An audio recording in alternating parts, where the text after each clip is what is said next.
high school kuwe mnumzana osikazi. Thina singabazali bemathinge sithi ihhovisi kaprinsipali sesivayile. Silezi izathu eziningi esibazo ukuthi size sivumelane kukhona. Sile minyaka eminingi sizama ukuthi kube lokubambana phakathi kwethu le-church kodwa kwehlule. I-ofisi kaprinsipali leyi ime ukusebenza kusukela mhla ka-17 March 2021. Sibone ukuthi kuzoba njani. Sithi isikolo asiphathwe ngumphathisikolo yedwa. Amaprinsipali ayatshintshwa iminyaka leminyaka kungelanto abayenzayo. Isikolo sethu bengasiboni njengabantu. Izizathu zokuthi asisayifuni i-ofisi ziyalandela ngaphansi. 1. Uprinsipali uyangenela emsebenzini kamphathisikolo.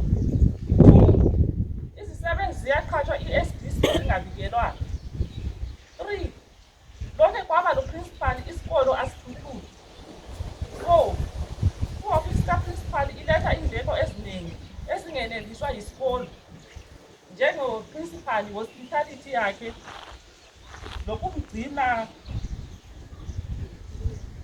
lokumgcina lezimali azinikwa nxa ephuma esikolo esiyayenza izinto ze-church ezinjengemihlangano ye-church.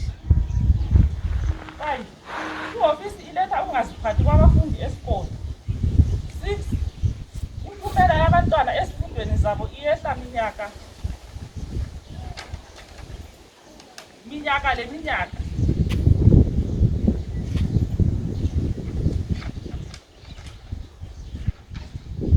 7. Ukungasebenzi kahle phakathi kwabazali loprinsipali. 8. Ukuyeyiswa kamphathisikolo ngenxa yamandla kaprinsipali. 9.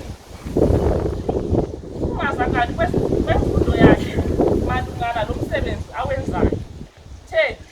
Insolo zokuthi ihhovisi le isebenze imali okungacacile. Sicela uGavin Odinga azokhangela amaphutha esikolo sethu. 11.